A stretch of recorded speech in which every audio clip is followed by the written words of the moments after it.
When my mom told everyone I failed, I didn't say a word. I just reached for the wine, smiled, let them talk. It was my brother's engagement dinner.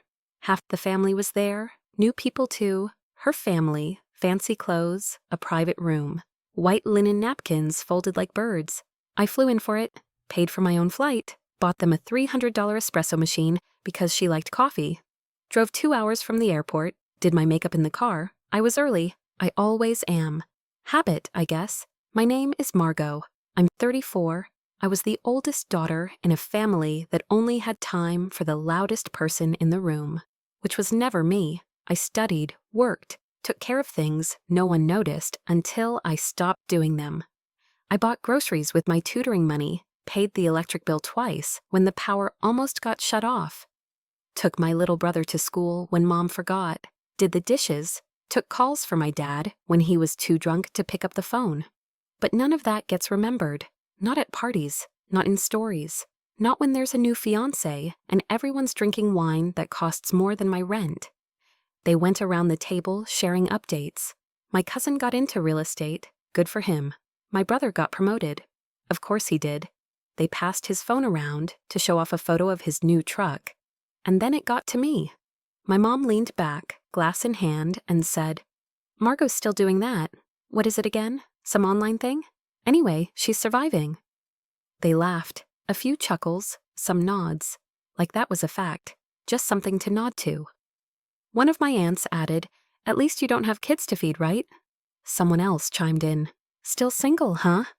I was across the table, holding my glass, wondering if it was even worth speaking. Then his fiancée said it. She was wearing red, lipstick sharp as a blade. She looked straight at me and said, "Actually, I follow her business on Instagram. I didn't realize that was you." She turned to my mom. "She's not surviving, she's thriving. Your daughter's company is massive. People talk about it in my office."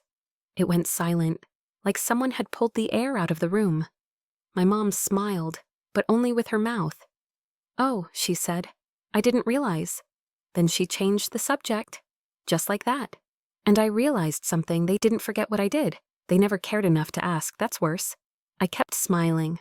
I know how to fake it now. They talked about wedding venues. Someone complained about gas prices. My uncle made a weird joke about millennials. I excused myself to the bathroom. Not because I was crying. I wasn't. I just didn't want to sit there, in a room full of people who only looked at me when they wanted to feel better about themselves. I stared at myself in the mirror. The dress I bought just for this dinner. Navy blue, understated, professional, safe. I hadn't seen my mom in almost a year. She didn't mention my birthday, didn't mention the grant I won, didn't ask how I was doing, just called to invite me to this. I thought maybe this time would be different, but it never is. When I came back to the table, they had started dessert. No one noticed I'd been gone for 20 minutes. I sat, ate a spoonful of cake, didn't taste it. The fiancé looked at me again. "You okay?" I nodded, said yes. She stared a little longer, like she didn't believe me. Then she asked quietly, "Why don't they talk about what you've built?" I said nothing, because I didn't have an answer that made sense. The check came. Everyone hesitated. I paid for mine, left early, said I had a call. I didn't. I got in the rental, drove 2 hours back to the airport. No one texted. No one asked if I got back safe. No one said thank you for the gift. The next day, I got tagged in a photo from the dinner. Everyone was in it. Everyone except me. I looked through the other photos. There were more. Group shots, selfies, glasses raised in a toast. It was like I hadn't even been there. And maybe that's how they wanted it. Clean, simple, erased. My brother posted the caption, "Family is everything." I stared at the screen for a while. Then I turned off my phone. I thought about my childhood. How many hours I spent waiting for someone to show up, waiting to be picked up, waiting to be noticed, waiting for them to remember it was my turn. They never did. And every time I told myself it was okay, that I could be patient, that I was strong, that love didn't need to be loud to be real. But now I see it. They just loved each other more. And I was always extra. They loved the version of me that kept quiet, paid bills, did chores, stayed out of trouble. The useful version, the background character. But once I started building something of my own, they didn't know where to put me, so they pushed me out. Subtly, slowly, silently. The fiancé saw it, just from one dinner. She asked the right question. Why don't they talk about what you've built? The answer, because if they did, they'd have to admit they ignored the one person who never stopped showing up. I didn't respond to the group texts after that. Didn't like the engagement photos. Didn't send a gift when the registry link came around. I was done. I realized that night I had spent my whole life auditioning for a part in a play that wasn't written for me. And it didn't matter how well I performed, they already cast someone else. So I stopped showing up to rehearsals, and they didn't notice. I didn't slam the door, I didn't say goodbye, I just left. And no one came after me. I didn't block their numbers right away. At first, I just stopped replying, muted the family group chat, let messages pile up, wedding countdowns, cake tastings, bachelorette plans. I watched it all from a distance, not out of jealousy, just curiosity, like watching people you used to know in a dream, familiar faces in a world you don't belong to anymore. I moved back into my one-bedroom apartment, gray walls, clean floors, quiet, no pictures on the fridge, no voices in the hall, no one knocking, asking for a ride or a favor or a check. Just me. I liked it that way. In the mornings, I made coffee, sat on the floor, answered emails, rebuilt my website, revised product descriptions, reviewed analytics. My company was small, but real enough to get hate mail from competitors, real enough for strangers to leave reviews that made me cry in a way my family never could, real enough that when I said I'm busy, it wasn't an excuse, it was the truth. People think success is loud. Mine wasn't. It was silent and slow and precise. I didn't throw parties, I didn't post screenshots of my income, I didn't write long captions about healing or glow-ups. I just worked, every day, for hours. Sometimes in the same hoodie for 3 days straight. Sometimes with food wrappers around my laptop. Sometimes with tears running down my face and no one there to see them. I'd scroll past family photos on my feed, smiling faces, matching pajamas, Thanksgiving spreads. I didn't envy them, but something in me tightened every time. A part of me still wanted to be invited, even if I wouldn't go. Old habits are hard to kill. When the wedding happened, I didn't fly in. I wasn't asked to be a bridesmaid. I wasn't asked to help with anything. But they sent me the link to the live stream. It sat unread in my inbox. The next morning, I went to work. I launched a new product line that week, something I'd been testing for months. It sold out in 6 hours. I didn't tell anyone. I just refilled my coffee, sat back down, and got to work on the next one. I hired someone part-time to help with logistics. Her name was Kelsey. She was 24th, smart, quiet, a little like I used to be. She asked why I worked so much. I said, because no one's coming to save me. She nodded, didn't ask again. One night she told me her mom kicked her out when she was 16 for being too expensive. I didn't respond, just handed her a company credit card and said, if you need anything for work, don't ask. Just get it. Her eyes welled up. She said, thank you. I said, don't thank me.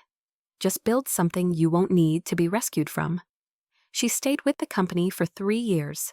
She called me her mentor. I never said it, but she felt more like family than anyone I shared a last name with. My phone rang a few times that year. Old numbers, mom, dad, my brother, a few aunts. I didn't answer. I watched the screen until it stopped buzzing, then went back to my spreadsheets. I wasn't angry, I just didn't have anything left to say. They hadn't asked about my life in years, so I stopped offering it.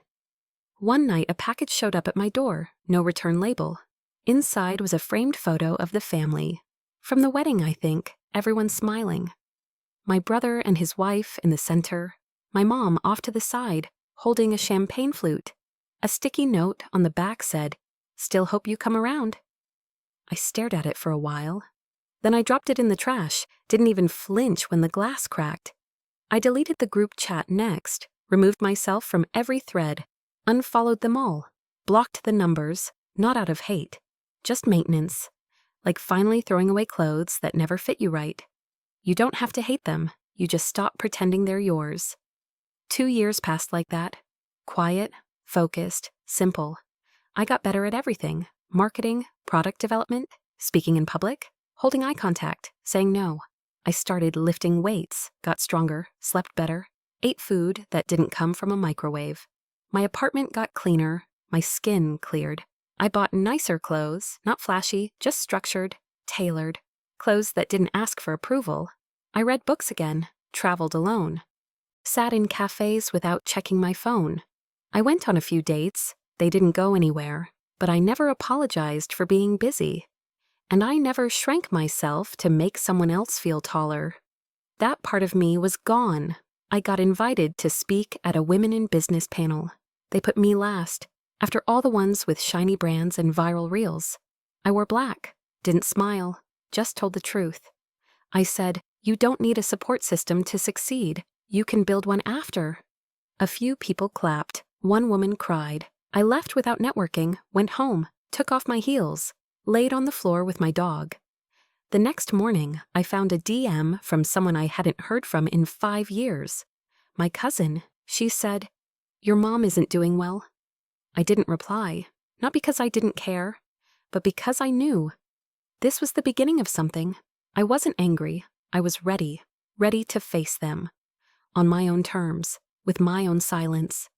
They had spent years pretending I didn't exist.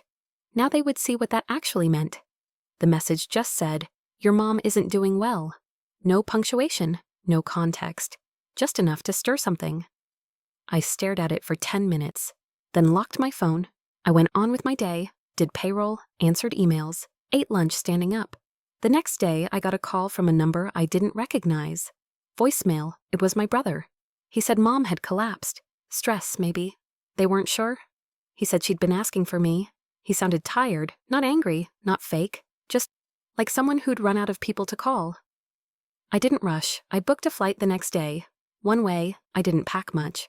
Just a few clean outfits, my laptop, noise-canceling headphones. I hadn't seen any of them in 3 years. Didn't know what they looked like now, didn't care. The hospital smelled the same, like plastic gloves and sadness.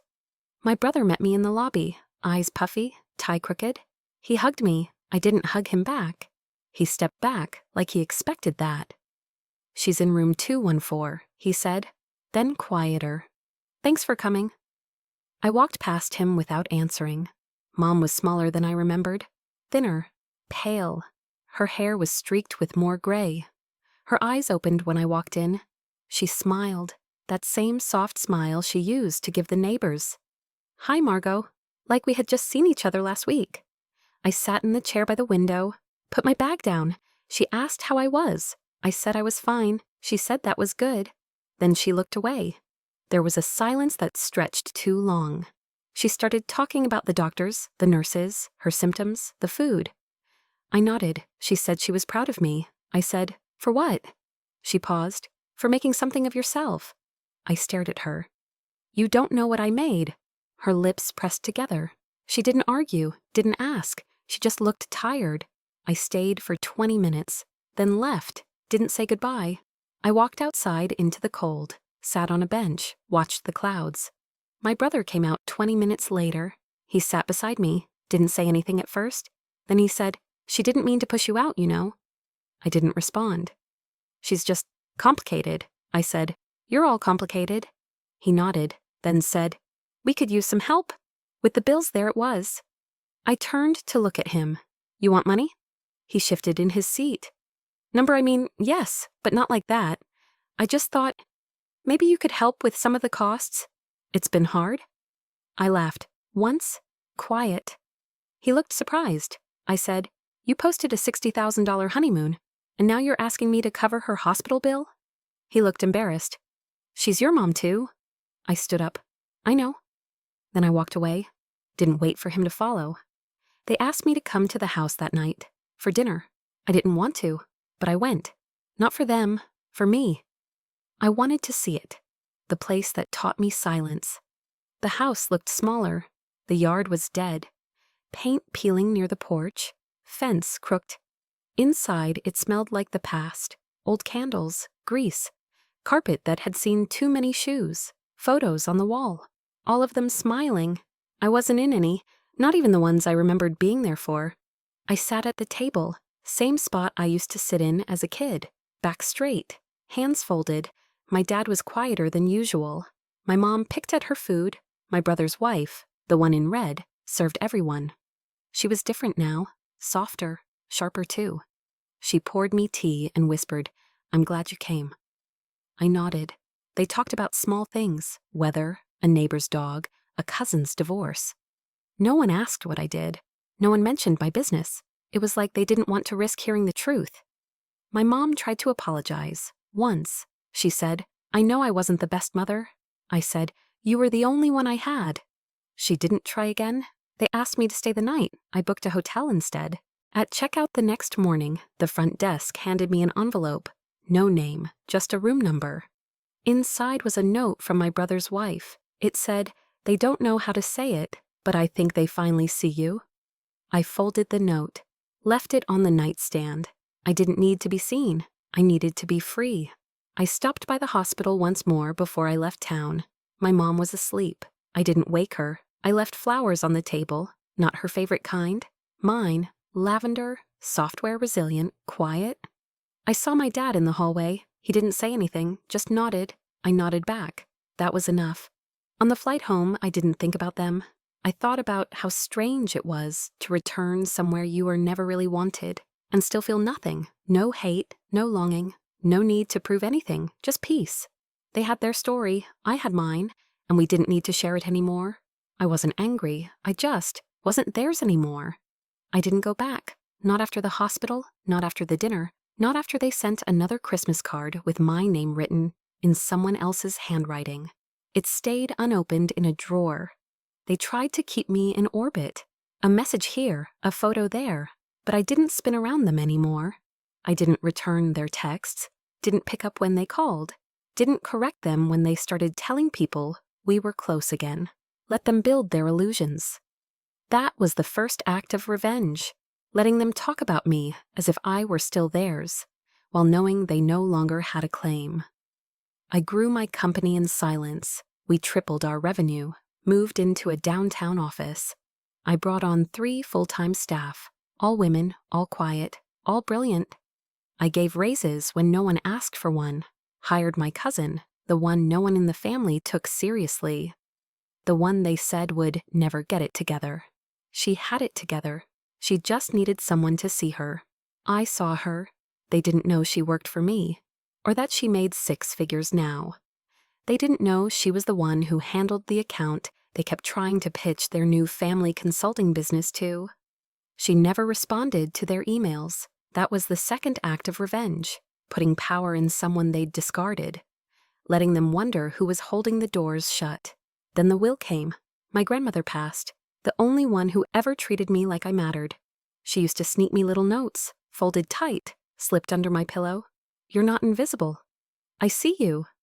I didn't go to the funeral, didn't want to perform grief for people who'd never understood mine.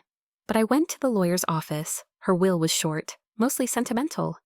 She left her house to my brother, her jewelry to my mom, a box of letters to me, and a check.